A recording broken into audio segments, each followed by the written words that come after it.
sponsored by Purdue's Women's Global Health Institute and co-sponsored by the Purdue College of Liberal Arts as well. I'm Dorothy Teagarden. I'm the director of the Women's Global Health Institute. And the Institute is a nexus of interdisciplinary research to promote research, create partnerships, and to develop training opportunities in order to improve women's health globally, with a particular focus on research on prevention and early detection.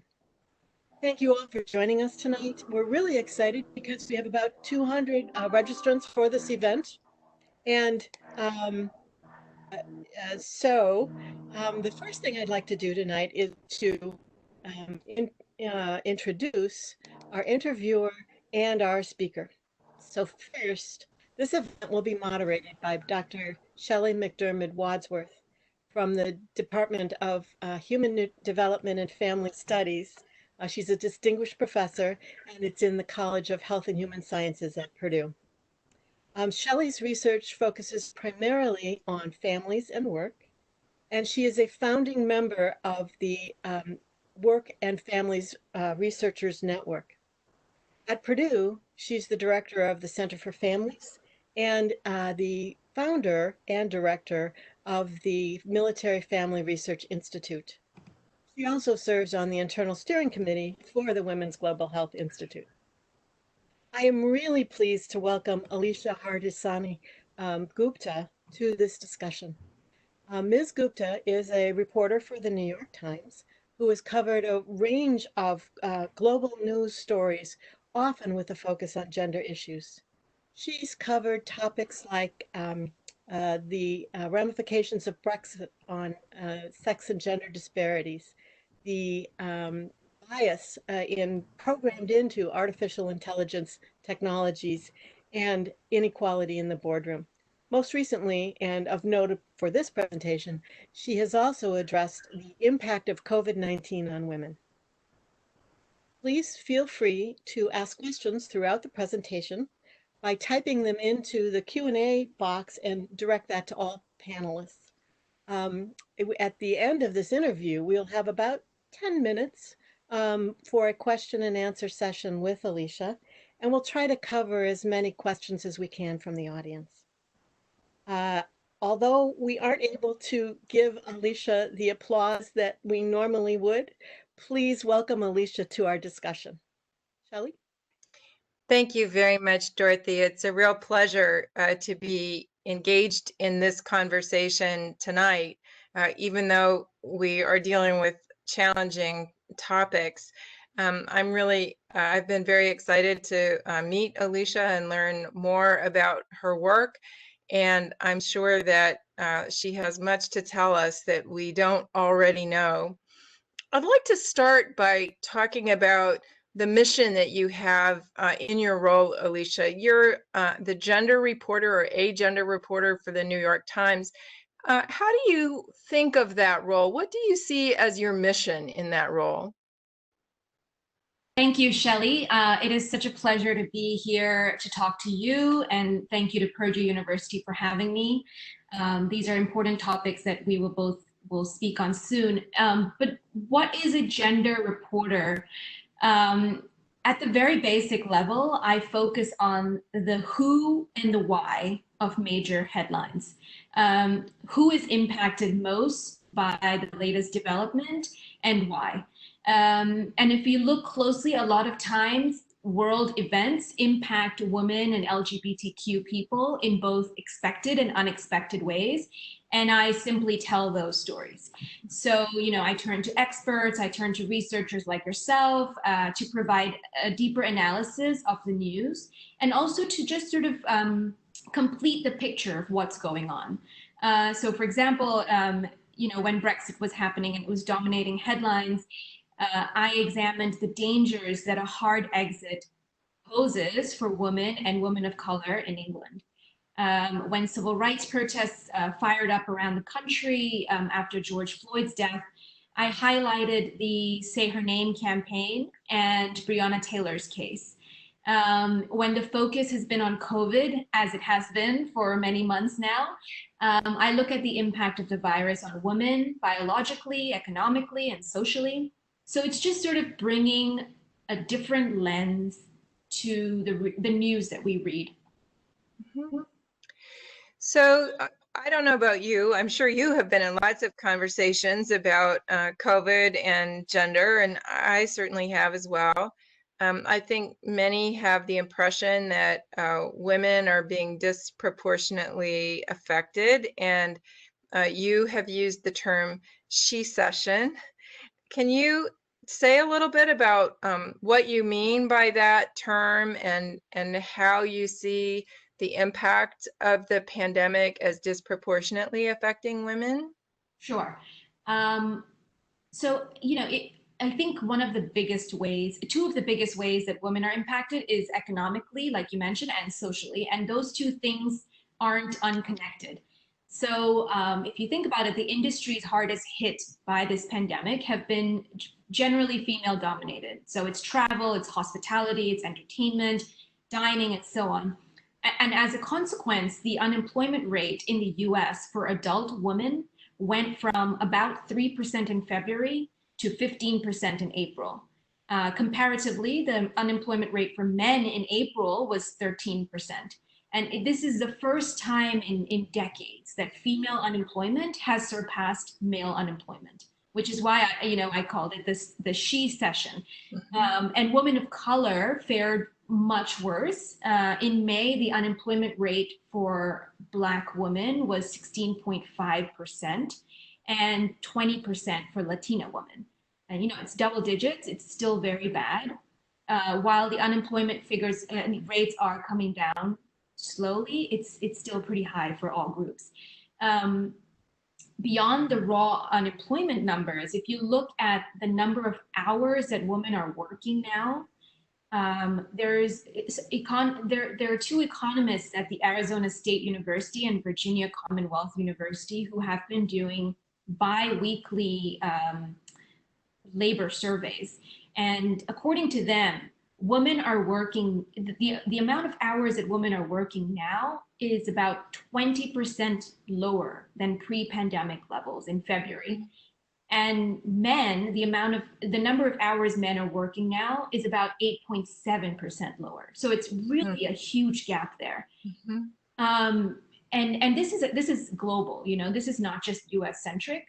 There was a recent report by UN Women that found the poverty rate for women is expected to increase by about 9% by 2021 due to the pandemic.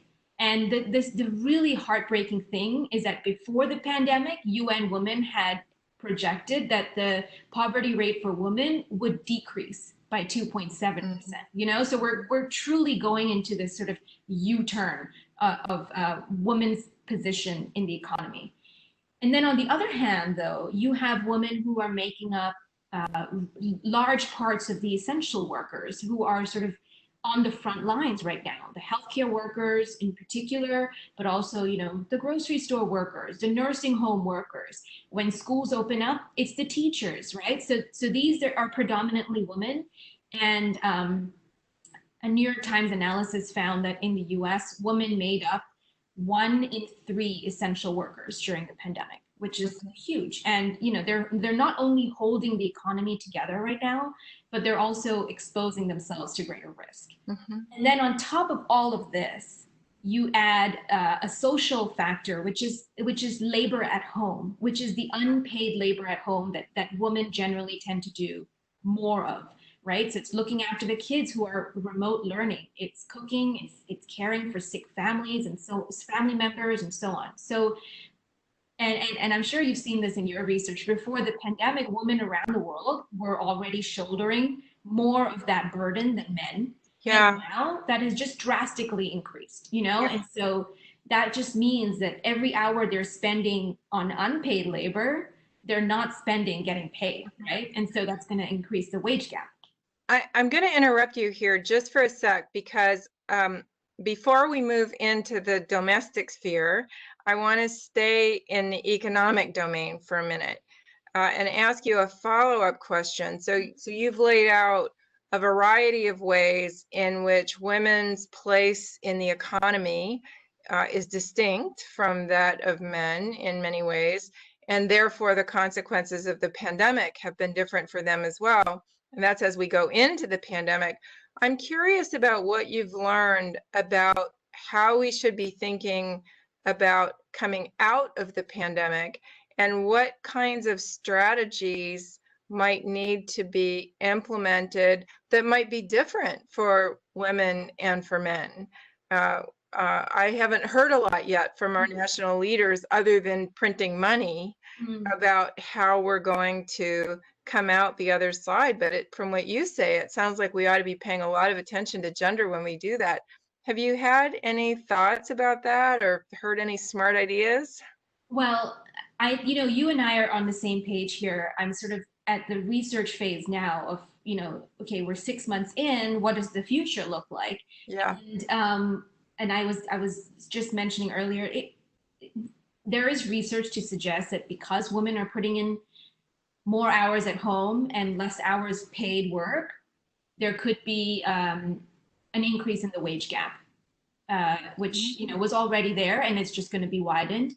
And also, I've seen reports of women, and I've heard from lawyers and attorneys around the country that women are either resigning or being fired for asking to take extra time off to take care of a sick person at home or to take care of their child. I heard of a harrowing story of a woman who I think she works in an hourly job, probably in one of those grocery store or fast food chains. I can't remember, but she asked to take time off to go to the school to pick up a Chrome tablet for her child, and she was just fired.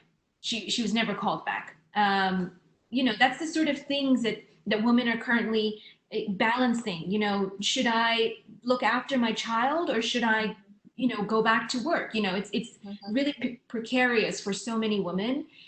And I don't know. I honestly wish I had some answers, but I think, if there are corporate leaders and if there are policymakers in the audience, I think going forward, every time you think about diversity and inclusion efforts, we really have to make sure that they're top of mind.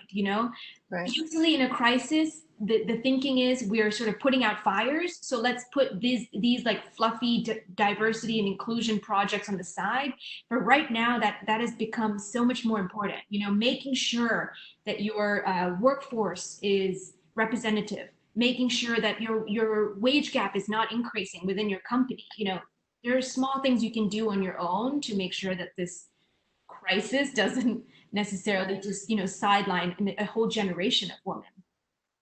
Well, and we hear so often this phrase, we're all in this together, and we're really not all in it together the same way. I think maybe there are people in our country who don't know that there is no paid sick leave. Like, you can be fired for taking a sick day from many jobs. Yeah. You don't have any job protection in many jobs. And of course, the pandemic also has exposed some of the consequences of healthcare policy.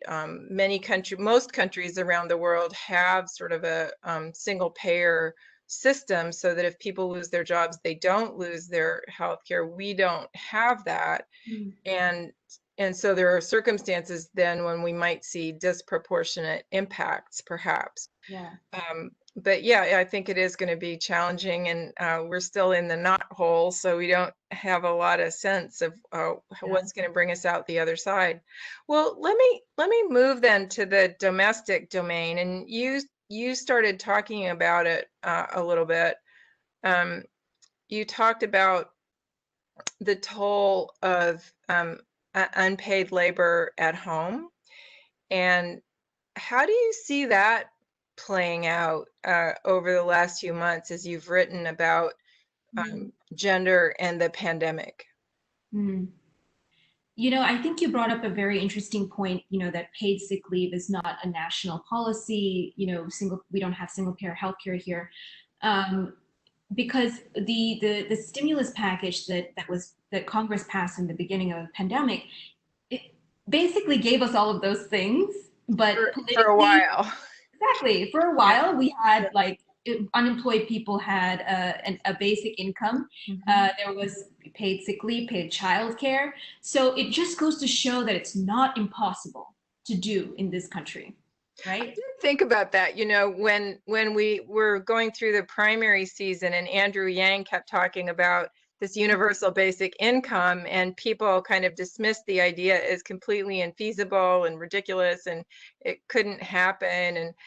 And it turned out, wow, in a really short period of time, it actually can happen. And I'm not sure what the downstream costs will be. And there's no doubt that it's going to be very expensive.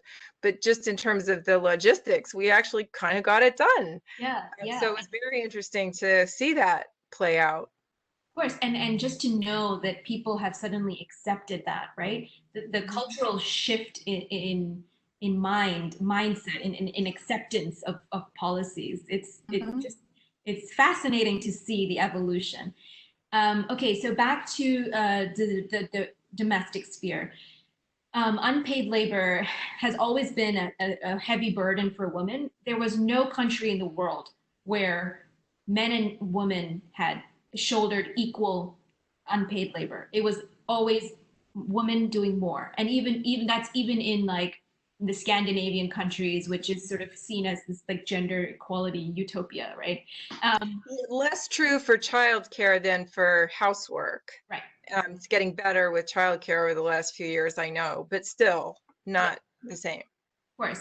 And then, so now you add homeschooling, you add, the lack of child daycares, the lack of, you're probably not going to have cleaners coming in. You probably have to cook for yourself. You're not ordering takeout every day. So all of that has sort of fallen dramatically on women. And there have been surveys showing men say they are doing more, but women don't agree with that. So in the same household, men are like, yes, I'm doing more. I'm doing more cleaning, and women are like, actually, I'm doing 10% more cleaning than he is. And it's a funny dynamic thing out. And it's not unique to the pandemic, by the way. Oh, definitely. We've seen this in the research literature for a long time. Men and women don't agree. Yeah. I don't think it's always true that men over-report what they're doing. They just have different views about what's going on. But yes, during the pandemic, it certainly creates more challenges at home, for sure. It spotlights it, right? It spotlight. It sort of is. It's like there's no escaping it. Every person is seeing what every other person in the household is doing, right? And then imagine also for single mothers who just simply have to do all of this by themselves, plus have to work. And so, but this is why, it comes back to that question, to what I was saying earlier, that we have seen a lot of women resigning or taking fewer hours, going part-time, or being fired because they simply can't put in the amount of work that they used to be able to. And again, that feeds back into the wage gap, that feeds back into the long-term career prospects, because getting a job again and then being promoted is going to take years, right? So this is not going to play out just in the next few months. It's going to be years.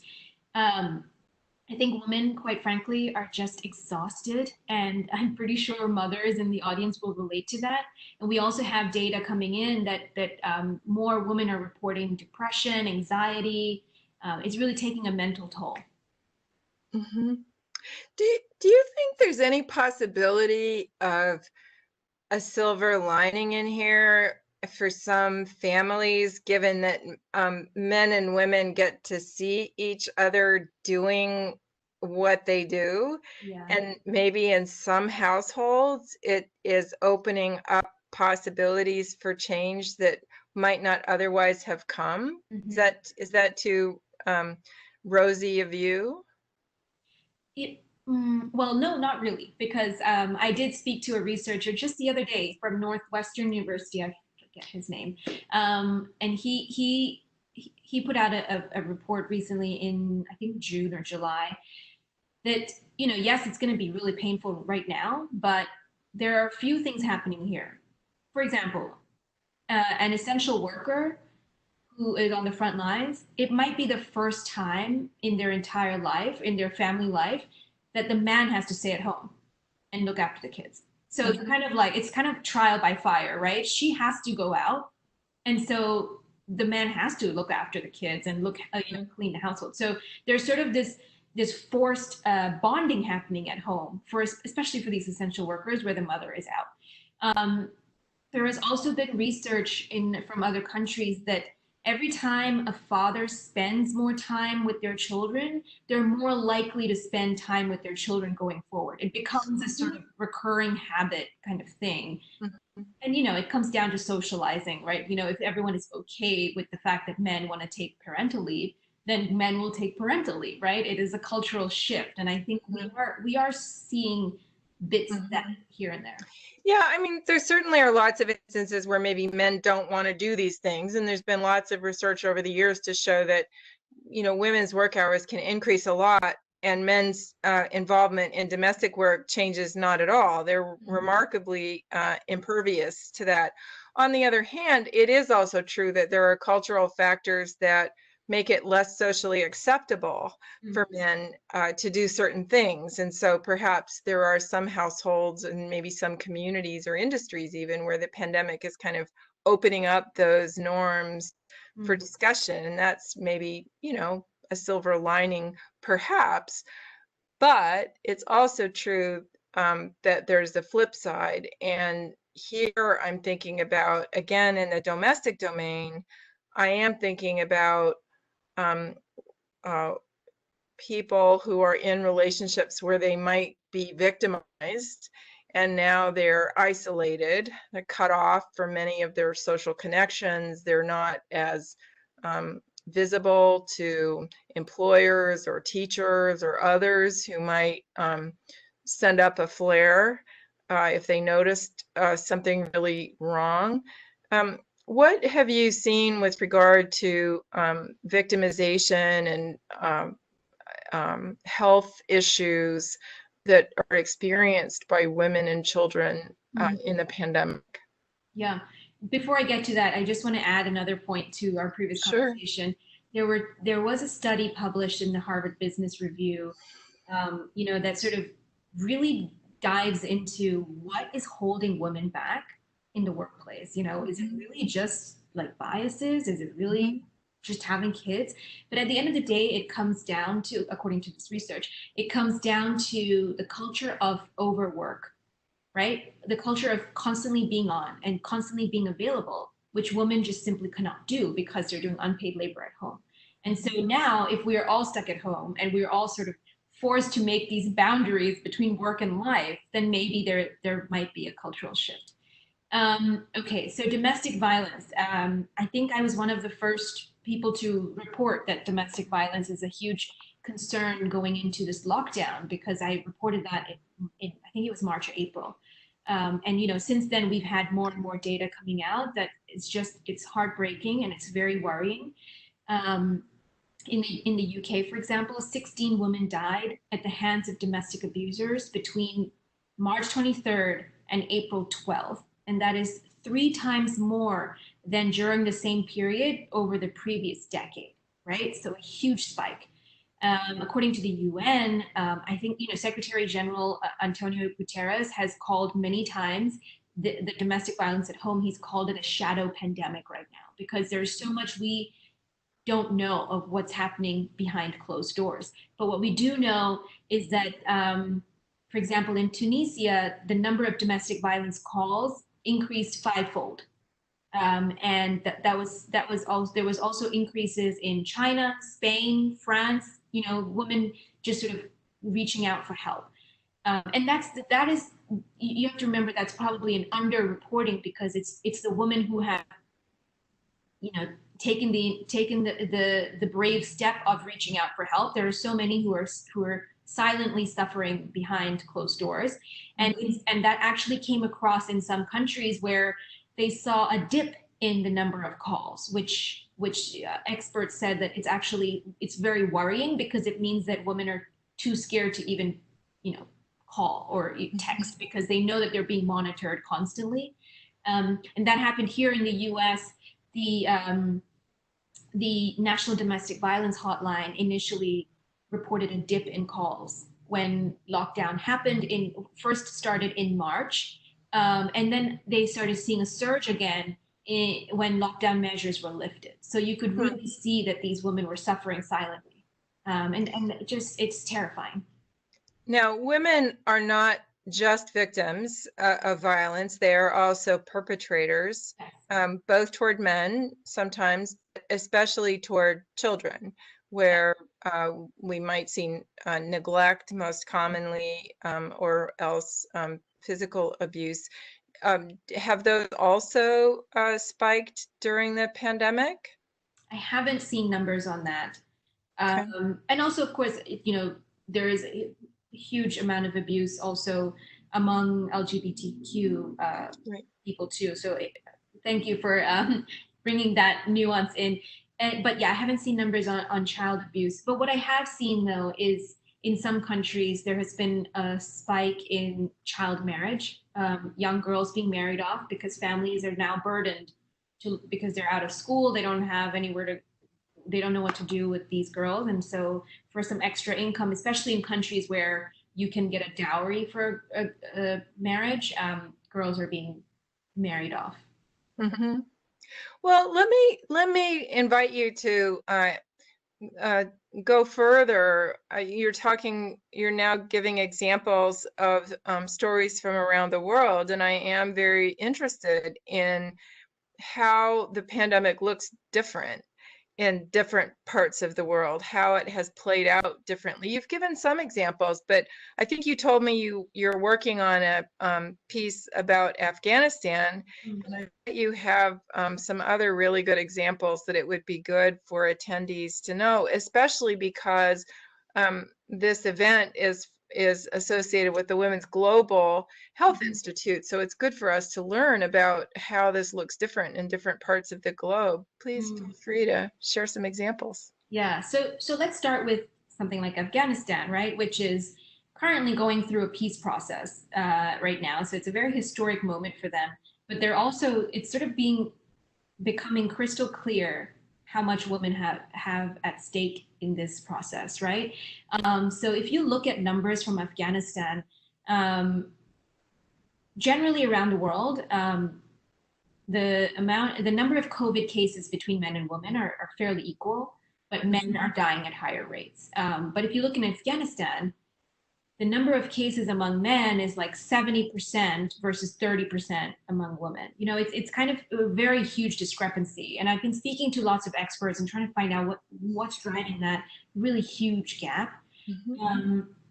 And they suggest that, maybe women are just not even allowed to leave their house and go to the doctor and get a test. So we actually don't even know the extent of cases among women in Afghanistan, right? Because they're just, I've heard from at least 3 women in Afghanistan who have told me that, they were caring for their husband who was sick and then they fell sick, but they were not allowed to go to the doctor because most of the doctors are male, and it's considered inappropriate to be consulted by a male doctor. So, these are the kinds of things. It's cultural. It is, we can look at just raw data of the economy and then, the number of cases. But, if you look beyond that, there's so many cultural and social things at play that are impacting women in such different ways around the world. But the bottom line is that everywhere you look, either economically or socially, women are really are really receiving the short end of the stick here. Mm-hmm. Now, you mentioned the Scandinavian countries earlier, and of course, they have been very aggressive, I'll say, over the last 30 or 40 years in pushing policies that are aimed at promoting more equal involvement of men and women in paid and unpaid work. And then we have Europe, which are still kind of social welfare states and a variety of elements of the safety net, but in general, more robust than some other places. Do you see examples around the world of countries where policies that they had prior to the pandemic have softened the blow, or is this just hitting everywhere, the same or really, really hard? I mean, yes, of course, right? If you have the ability to take leave to look after your child or look after a sick family member without losing your job, without losing income, then yes, that does help soften the blow. But again, it is still women who have to make that choice, right? In a majority of places around the world. Mm-hmm. Have you run across any interesting stories about academia, bringing it very close to home? Have you learned any interesting things about us? You guys are not doing enough research, apparently. They're just not, you know. I'm not too familiar with the academia field, but I do know, I have seen some, especially on Twitter, a lot of academics have reached out that they don't have time to Yeah. devote to That's their. what I was going to say. We're too busy doing online classes. Yeah, that's A true. lot of our research isn't happening right now. Yeah, Right. and so you can't devote time to your research, and so that impacts your tenure ability, right? Right. Yeah. Right. So you're speaking to an audience assembled by a university-based institute. So we care a lot about data, of course, and I know you care about data as well. There have been lots of conversations about how to report data, and are the data accurate, and whose version of the data are we going to pay attention to? Do you have lessons that you have learned, or recommendations for us or for others about what we should be looking for in terms of data, what we should be looking to have happen with data, so that we can, at a minimum, I guess, be aware of some of these things you're talking about, but maybe even combat some of these unequal impacts? Yeah. Disaggregate data. Just disaggregate data, right? So like I mentioned this earlier, but like just to go back to it. Globally, men and women are about equal in getting in confirmed COVID cases, but men die at a higher rate. The problem is we don't have a definitive answer for why that is. You know, there are some theories here and there about immune systems and like the biology of women versus men. We also don't know enough about how this virus affects pregnant women, right? So, and this lack of understanding is rooted in a historical lack of research into the differences between the two sexes. And so, you know, for decades, researchers have left women out of studies of medical trials or clinical trials. So now we just have this, we're kind of flying blind a little bit. You know, we have more data in recent years, but it's nearly not enough for us to understand what's going on. And one of the sources that I highly recommend people to read is this book, Invisible Woman by Caroline Criado Perez. It is really, really good. And I'm going to quote something that she said in there. There are sex differences in every tissue and organ system in the human body, as well as in the prevalence, course, and severity of the majority of common human diseases. But there is just no research on what those, you know, what's happening under the hood. And so you would think, right, that given that there are so many differences, that men are dying at higher rates, that we are now studying the differences, and we, you know, turns out we are not really. According to the UN, just 37% of COVID cases around the world were disaggregated by sex and age as of mid-July, right? So like few months into the pandemic, it's still a very small percentage where we're getting really detailed data. And there is another organization called Global Health 50/50. And they say that out of 174 countries that they're tracking, 82 have disaggregated COVID deaths by sex and age. So that's still a very small number. It's not consistent enough for scientists to really understand what's happening, right? And I mean, that's not to say that governments are not learning, because in April, when I reported about this, the US was not disaggregating cases and deaths. I think now it is beginning to. I have to double check that, but it is starting to change its ways.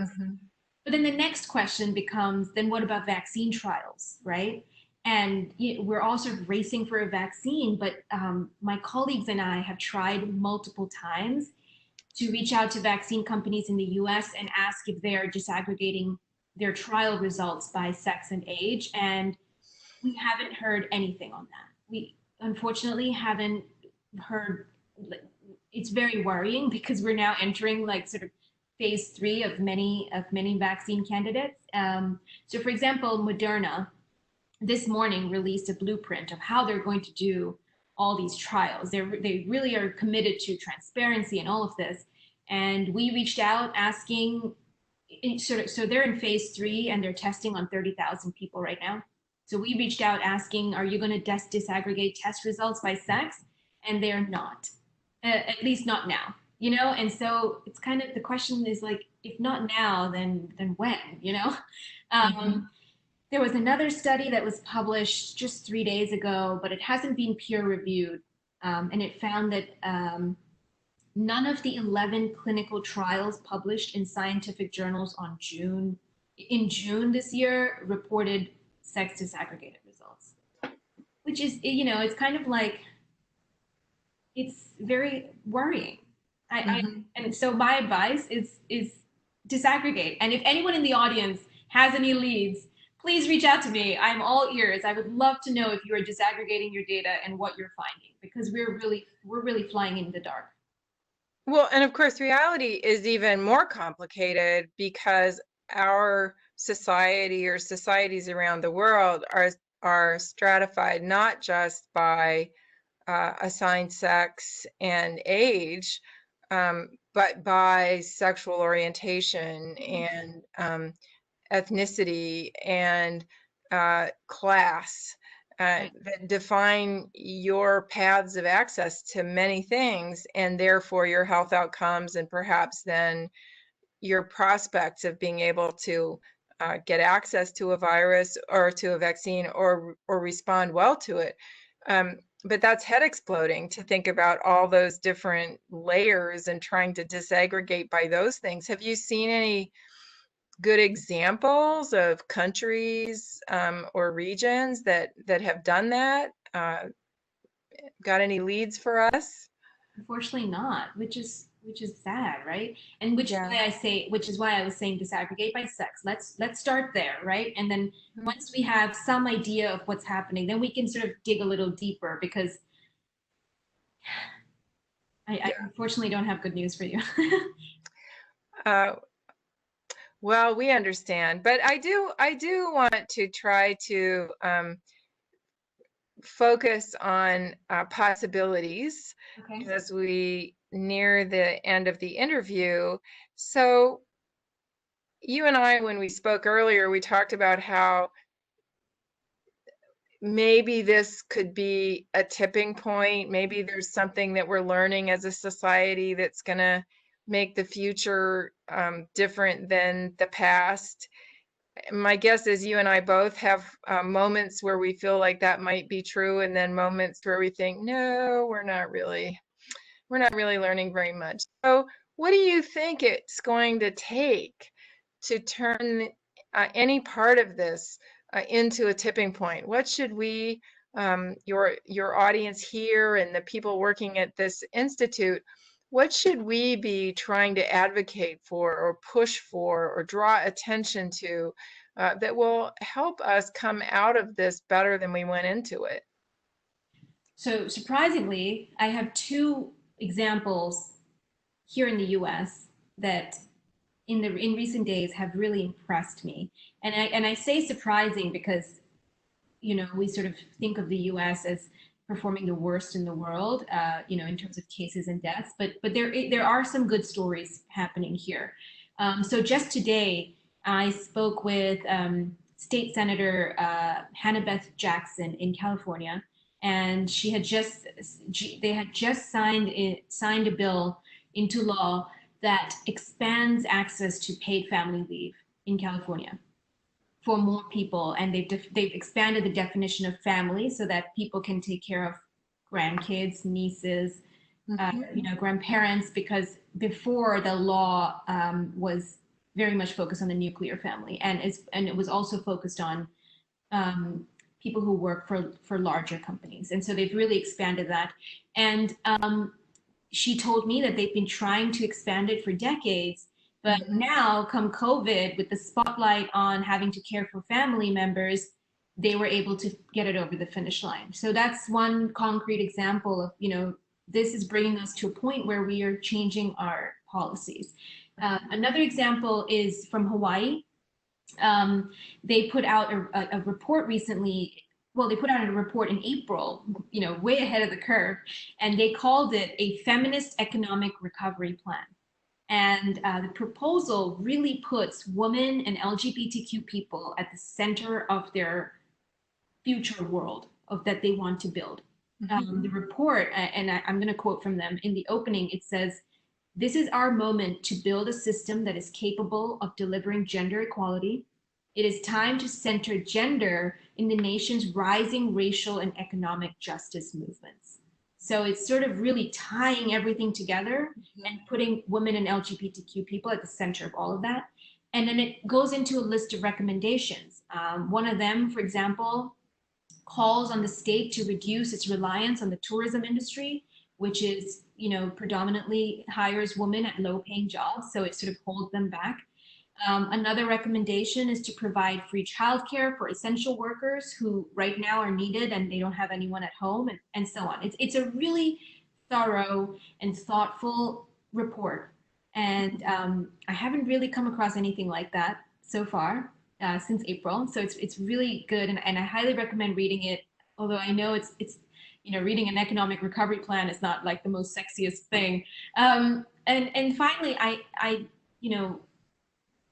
this is maybe a tipping point for data analysis too, right? I am hearing a lot more conversations around disaggregated data. And so if more people are talking about it, there is a hope that maybe it will happen. Well, it's certainly an area that I have worked in for a long time, trying to help our country move toward a place where workers, can take a sick day without losing their jobs, and trying to make the case that these things are good business, not just doing good. They're not just social benefits. They're actually good for business. I guess for me, one of the most hopeful things is that the pandemic has revealed all the ways that we are dependent on women or people in some of the jobs that normally we don't give much thought to. I don't think most of us walked around thinking very much about the work conditions and the benefits available to workers in meatpacking plants. Certainly childcare workers don't get much attention usually. And what we can see is that if we don't have those things, it affects all the rest of us in pretty impactful ways. But I don't know what it's going to take to turn that into a tipping point and moving us toward a new reality. I guess that is going to remain to be seen. Yeah, for me, it really makes me question capitalism. It makes me question this idea of unfettered growth and free markets. That's why we don't have a social welfare system, right? Because America is the ultimate capitalist country. And so now we're sort of rethinking that, like, maybe we should have universal health care. Maybe we should have childcare provided by the government. Not to say one way or the other, but it is sort of making people question the idea of capitalism. Well, and when you link it with some of the upheaval that's happening in the labor force in general, as technology disrupts labor force patterns that have been in place for a long time, we're on the verge of several 100,000 truckers losing their jobs because of autonomous vehicles. It does raise questions about what is the role of the economy and what is the role of the citizenry? Who serves who? And if the economy doesn't need most of the citizens, Yeah. Well, is that good for a country? You know, what are you supposed to do? What does that become? And that, of course, is tied up with Andrew Yang's argument about universal basic income. And these are far bigger questions that I could ever deal with. I was the worst economics student, I think, in the history of my MBA program, so I'm not going to go too far down that rabbit hole. But they are very big questions. They are very big questions. Yeah. Well, I know there are people, other people who would like to have the opportunity to have you consider their questions. So I am going to thank you very much for a really stimulating conversation with me. I've really enjoyed learning more about your work and the perspectives that you have from all of the things that you have learned during your travels around the world and your reading. And I really appreciate your contributions to this event. And I'd like to turn it over to Dorothy to take us to the next phase of our session. Thank you. Thank you. Thank you.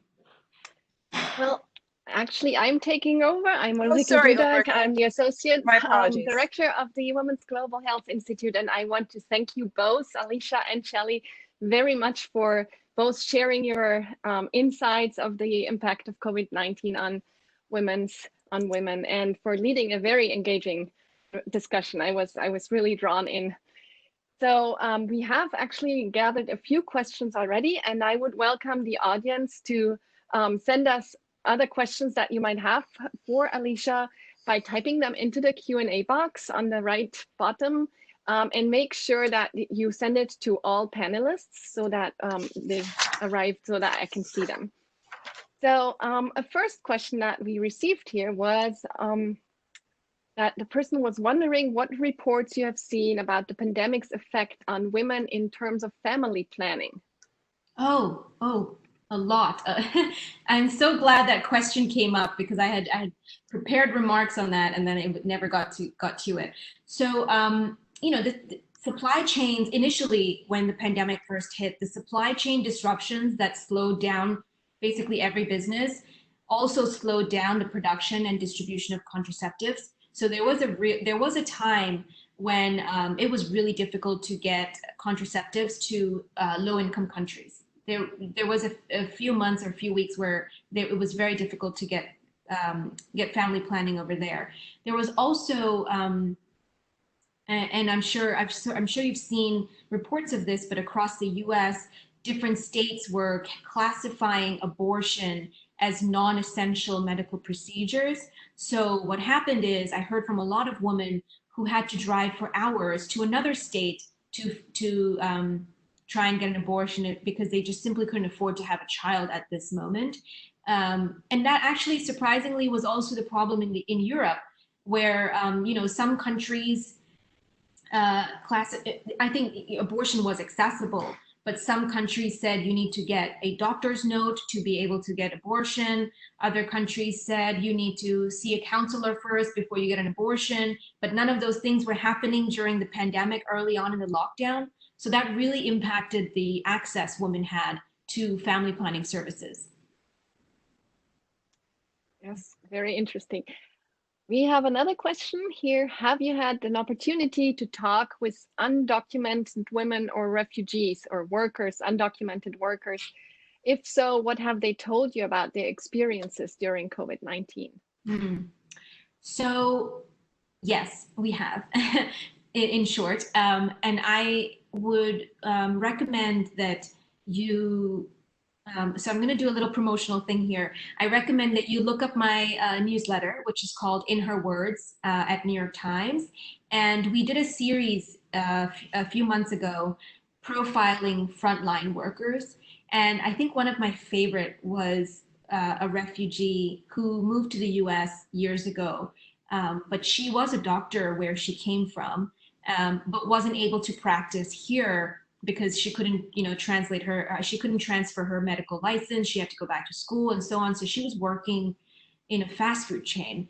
And then when COVID happened, they changed the rules. They said, if anyone has medical licenses from outside the US as well, we're willing to let you help us, right? So she stepped in and she's one of the contact tracers right now.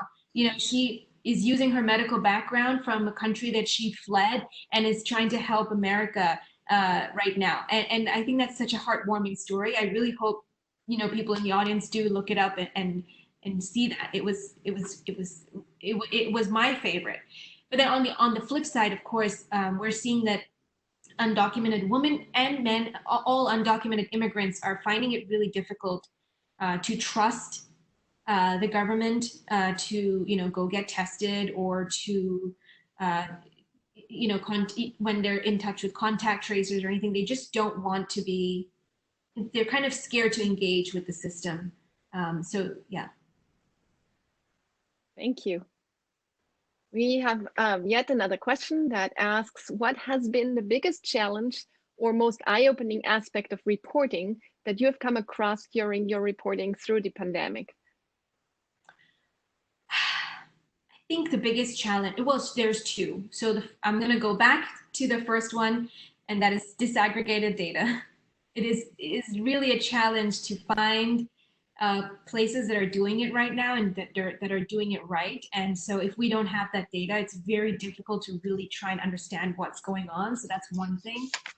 The next thing is this mentality that we're sort of putting out fires right now, and we don't want to think about women's issues or gender, you know, and I think that's the wrong way of coming. That's the wrong way of thinking about it, because right now is the time to be thinking about women and gender, as I've outlined. But there is a lot of resistance to putting that, you know, sort of top priority.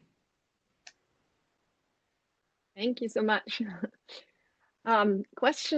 Next question is, as you listen to women in the US tell their stories of their experiences with COVID-19, what policies do you hear them talking about that they wish could change or would change? For example, or that, do they talk about housing policies, or particularly policies related to eviction, or? I haven't heard about housing policies or eviction necessarily. I have heard about this growing consensus around parental paid leave and around increased maternity care. I think today the House passed a very historic bill. It hasn't been turned into law yet. It's just in the House, but it sort of provides more protections for pregnant women. So I think a lot of women are really, you know, coming around to the idea that they need to turn to the government for this, rather than just hoping their companies will provide something for them. I think it's kind of going beyond corporate level. Mm-hmm. Shelley, if you want to add in on any of these questions, please also feel free. Oh. We have yet another question came in that asks, please address the pandemic's impact on older women living with an older spouse, or also those of single older women. So basically an age effect on top of the gender. Yeah. Actually, you know, I spoke to someone today. I mentioned earlier, Senator Jackson from California. She is older in the sense that her husband is older, and he's immunocompromised, and so she was not able to see her kids and her grandkids for months. She's in the beginning, she was they were both stuck at home together. Her kids had to do grocery shopping for her and bring it to her home, and then, you know, leave it outside. But I'm going to quote her, and she said, you know, the human spirit is very strong. We've been through 2 world wars. We've been through the pandemic of 1918. There have been, you know, there's been the Holocaust. There has been civil wars around the world. So right now, you know, having to wear your mask and wash your hands and stay at home is really not that much to ask of people, compared to, you know, being in a bomb shelter during World War II, or, you know, so on and so forth, or going into the trenches to fight. So she's, you know, she is very positive, and that was inspiring to me, that, you know, she sort of has this larger perspective that we can get through this. Well, because of my work on military families, I actually have spent quite a bit of time in the last 3 months reading the literature about family life in association with all of the wars of the 20th century. And I think that's certainly true. This is a very different circumstance than having your, living in London and having your house bombed. But it is also true that even within households, this is contested terrain, right? I think there are lots of fights in families about who's going to wear masks and who's going to go where, and that can be challenging. I think in my own family, when I watch my mother, I reflect about the fact that given where she is in her lifespan, it's a lot harder for her to think about just waiting the pandemic out, giving up all these things and then being able to resume them. When you're close to the end of your chronological lifespan, you actually might never get to do those things again because of where you are in your lifespan. And that makes it a lot harder, I think, to give them up, because you might really be giving them up permanently. And so I think that makes these decisions so much more difficult for people at that phase of their lives. And they're, as with everybody else, there's no good answer. Yeah, I mean, I've heard from a lot of young women who feel extremely stressed about the fact that their parents are not listening to them. Their parents are going out, they're like, oh, we'll be fine, they're traveling, they're not wearing masks. And so a woman who are, of working age in New York City are just like, I don't know what to do with my parents. So it goes both ways. It goes both ways, right? Yes, we've had some of those same discussions. That's true. So we have some more questions that came in. What data have you seen around the effect of the pandemic on women's cancer screening rates? Has there been an effect on how much screening has been going on? I mean, a lot of this has also been canceled during a couple of the months, but now that it has resumed, are there any reports out that it still has changed on these rates? Breast cancer, cervical cancer, all these screening. I haven't had a chance to look into that, and that's a really good question. Maybe that will be my next article, but what I have seen though is I think the pandemic is following the pattern of previous epidemics, in that when the healthcare system is stretched, a lot of other care facilities are sort of put on hold or shut down, or really stretched thin. So maternal mortality goes up. I was talking to the New York police early on, and they were saying that it's really tough to get the rape kits tested at this time because the labs are so full. So I imagine that a lot of other illnesses are falling into the same pattern. It's absolutely sort of sidelined and deprioritized, but I will look into cancer. Okay. And I think with that, I will ask you one final question that is, again, a little bit a home game here for us researchers. What do you think is the most important point that you would like researchers to take home from this talk tonight, and from all the research that you have done collecting data? What is the most important message that you would like us to take home?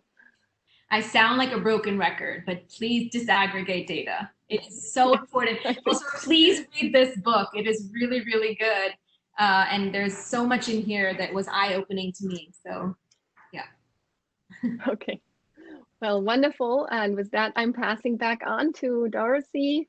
And I want to just thank you very much again for this very lively and engaging discussion. Thank you. I have to say again, thank you again, Dr. McDermott Wadsworth and Ms. Gupta, for a really interesting discussion. I learned a lot. And thanks also to the College of Liberal Arts for helping to sponsor this.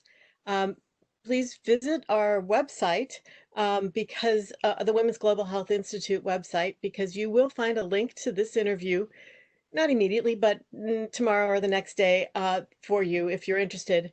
And at the website, you can learn more about some of our upcoming events. And for our this semester, we've chosen to continue to focus on the theme of COVID-19 and sex and gender disparities.